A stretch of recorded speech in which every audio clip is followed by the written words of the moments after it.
Welcome to a video on using Excel to help with coming up with z-scores for data and using the normal distribution feature in Excel to estimate percentiles in Excel. Alright, so the first thing we're going to need to do is, well, the first thing I want to start with is standardization of data, which is coming up with z-scores. Another name for that is standardizing data. So to do that, you need a measurement, and we typically use X to represent the measurement, and then the mean of the data set. So I'm going to type in mean, and then right beside that, I'm going to type in STDDEV for standard deviation. Alright, so in this particular problem, this is our X value. This is the data value from the notes that I gave you that we used to find the z-score, so 239.15. The mean of the data set was 178.1, and the standard deviation was 40.7. Alright, now down below here, I'm just going to type Z, and then underneath it, I'm going to click equals. Okay, it says Z equals the data item minus the mean. Now, that's in the numerator, and there's subtraction in the numerator, so we do need to put parentheses around it when we do this. Okay, so over here in the box, I'm going to put equals the data item, that's X. Oops, I just said parentheses and didn't put them. Parentheses, the data item minus the mean. Alright, and then close the parentheses, and then divide by the standard deviation. Okay, so there's the z-score. Alright, now, an even easier way to do that, and it's fine if you do that, that's just using the formula that we had, but an even easier way is a built-in feature in Excel called Standardize. And to do that, you just type in equals and start typing Standardize, and it'll be the only one there after a couple letters. And then it just wants to know what's your measurement, X, what's your mean, comma, mean, click it, comma, what's your standard deviation, click it, and then there's my z-score. Alright, so there's the standard score. Now this is the really cool part. Now when we did this in our notes, we looked that up in the table, and we found the percent that's less than 239 was because 1.5 corresponded to 93.2, we ended up with a 93.32 percentile. So what I want you to see here is I can, right here below it, I can type in equals normal distribution, right, Norm.Dist, and it asks for the exact same thing, X, mean, standard deviation. So I'm going to click X, comma, mean, comma, standard deviation, and then for this last one, always use 1. I always want cumulative. So what it tells me here is true, which is 1. It gives me the cumulative distribution function, which means it's going to give us a percentile or a probability. And false, it says a probability mass function. So if we click 0, what it does is it gives us a height and a probability curve. And we don't want that. We want percentiles. We want probability. So I'm going to hit 1. And you're always going to use 1. Alright, so there's that. Now, it doesn't look exactly like this. This is in a probability or a decimal form instead of a percent form. So what I want to do is I'm going to go back into this, and then up here in front of the n, in between the equals and the n, I'm going to just click in there and then type in 100 times. Okay, and remember, multiplying a decimal by 100 changes it to a percent. And so there's the percentile. Alright, and then right below that, I'm going to type equals this, equals round, and then double click round this, comma, in 2 places, which is what we typically round this to. Alright, now the z-score, the thing you got to remember with the z-score is it needs to be, for a lot of your homework questions, this will need to be rounded, the z-score will. So because you're dividing by the standard deviation, and sometimes that thing could be, you know, a repeating decimal or something. So a lot of times I'll have us round the z-score to the nearest tenth, I believe, is what they use in this book. So if that's the case, I'll show you what to do, how to handle that when we get there. Alright, now what I want you to also see here, I've done this, and this will always work. I mean, this is fine what we've done, but this was just a strictly lower than. So this is a percentile, and this is a percent less than X. Alright, so that's very important that you understand that this is the percent less than X. I'm going to highlight that because that's very important.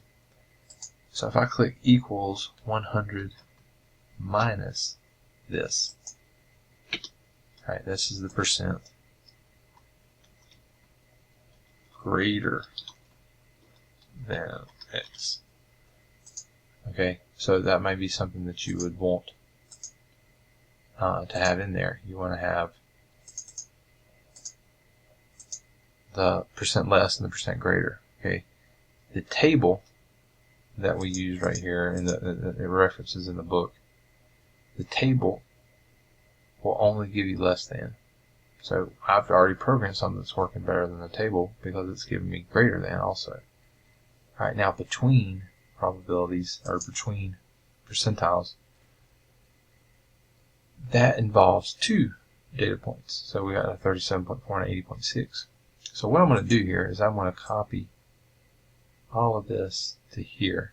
Okay, I'm not going to copy the greater than. I'm going to hit Control C and then put this over here to the side.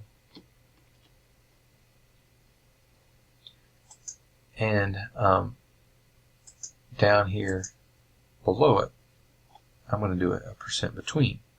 So equals this number minus this number. And it's just this percent, this minus this percent. Well, they're the same right now, so it's going to be 0. But in this problem, I'm going to change it all. Okay, so now the mean is 44.6, 44.6, and 14.4. And then over here, I could change this to equals this. When it's between, they'll be the same thing. Standard deviation equals this. Right, and now I'm going to change these two numbers. So 37.4, this will be the lower one. And then this will be the upper one, 80.6. And notice the 68.53 came in between there. Look at the z-scores, negative 0.5, 2.5. Right, they're already in there. I haven't done anything really, and they're already in there. I just like copied and paste it. So it's computing the z-scores. It's using that normal distribution thing to find out these percentiles, and it's giving me these numbers. And notice right here, 99.38 is the percentile right there. Right, 30.85 is the percentile right there. That's from the tables. I'm getting it from Excel. Excel's spitting it out for me. Alright, and then the percentile between, this is the percent between, I'm going to put X1 and X2. Alright, and I'll relabel this X1 and this X2, just so we can see. Alright, that's percent between X1 and X2. I'll label that green. Alright, and again, I'm doing the same thing, but I'm not having to go through the view an example and find the z-scores, which is part 1. After you find the z-scores, this is what it's telling you to do. After you find the z-scores, use the table to come up with the percentiles. Well, there's the percentiles. Subtract the lesser percentile from the upper percentile, which is what this is. It's just doing all 3 steps all at once in Excel. It's doing all 3 for me right now. Okay, and then there's that 68.53. So it's doing it all at once. Now, the problem in your homework,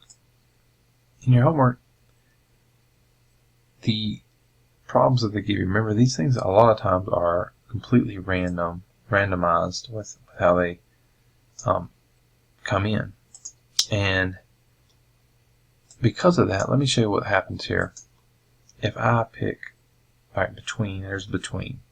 So X1 and X2, I need to use those. So 111, so I'm going to change this to 111. And I'm going to change this over here to 139. Alright, and then always change this one. Always change the mean deviation here and automatically change there. So the mean's 125. Notice it'll automatically change here. Alright, and the standard deviation is 17. Now here's the problem. Watch. Look at these z-scores. The z-scores go on and on in their decimal approximation. Okay, they keep going and going and going. The further out I go, the more decimal places it will go. It just falls into a repeating pattern eventually. So the problem is right here. Round the z-score to the nearest tenth is needed. Because we have to round the z-score to the nearest tenth, this is actually a little bit too precise and too accurate for what it wants, and that's going to mean this is not going to be exactly right. If I type in this, it may be right just because of rounding and because of luck. And it probably will be now. I'm typing it in. Yeah, okay, so it didn't like it. And the reason it didn't like it is not because I did it wrong. It's because these z-scores aren't rounded to the nearest tenth. So what I'm going to do is up here, notice where I did the z-score. And it says Standardize. In between the equals and the S, I'm going to click in there and I'm going to start typing round. And there's the round command. So round, and it's got standardize, all that stuff. And I'm going to click comma after that last parentheses from what was already there, comma, number of digits, the tenths place. Alright, and then I'm going to do the same thing over here. In between the equals and that, I'm going to type in round, double click, go past standardize, comma over here, and then how many places? 1.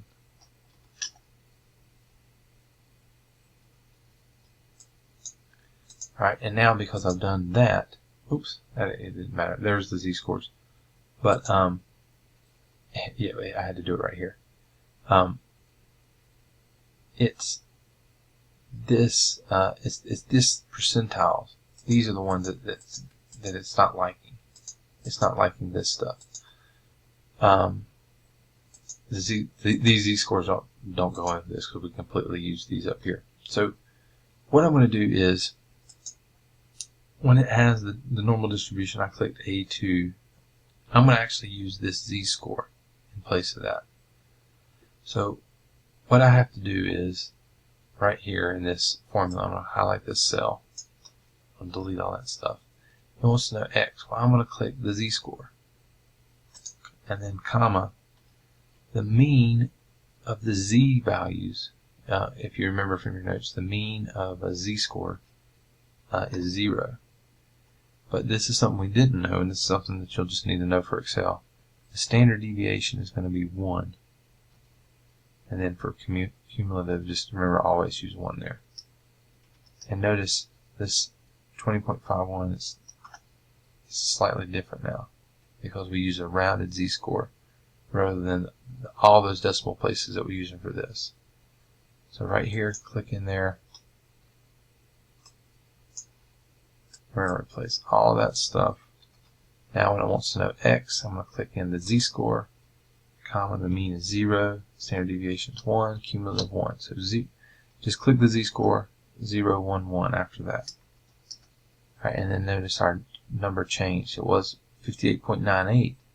We were just telling it this is the X, this is the mean, this is the standard deviation. All right, and that worked out fine. And that would have been fine for all this if the z-scores ended up being not needed around, if they terminated at the 10th, like that first example we saw. But when they went past that, we had to tell it to round the z-scores at the 10th place, and then that fixed everything when we used the z-scores rather than the original value, the rounded z-scores, that is. So this is the number that it's wanting, 57.62.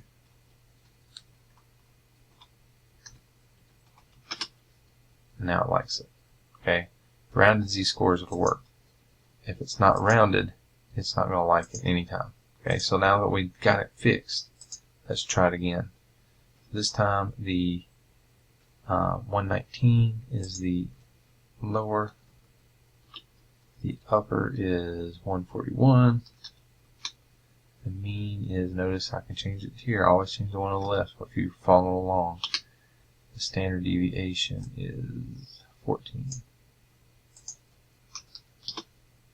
Alright, these are now rounded. So it's going to be 57.62 again. Alright, I like that.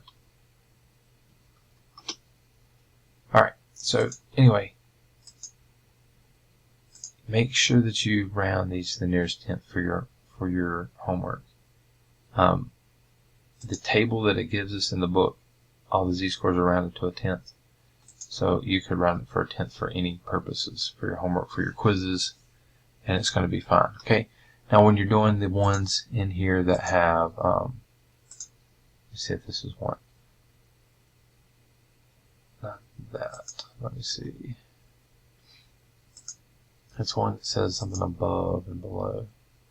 Yeah, okay, right here. So this is not between, this is just below 139. So if that were the case, I would use 139. I would use just this left side. Okay, just use this side if it's above and below. Put a little box around it. Just use this side for above and below. This side will automatically fill. If you put something in right there, this, we'll use this for between. But if you're just doing above or below, you just use this piece over here. So 139 is my measurement. The mean is 130. Standard deviation is 13. 30, standard deviation is 13. Alright, so the percentage of people below, right, less than 75.8. And the nearest hundredth is 75.80. Now the next one is percentage above 84. So I would do 84. Okay. The mean this time is 120. Standard deviation is 13. Alright, there's the percent above. 99.74, the nearest hundredth. 99.74. Alright, and then the last thing I'll talk about in this video is sometimes they just want to know with z-scores. They'll say, what percent of the data items lie below this z-score? 2.4. Well, you can get it. It's right there. It's 2.4. That falls below, and 100 minus that falls above. But you can also do it here.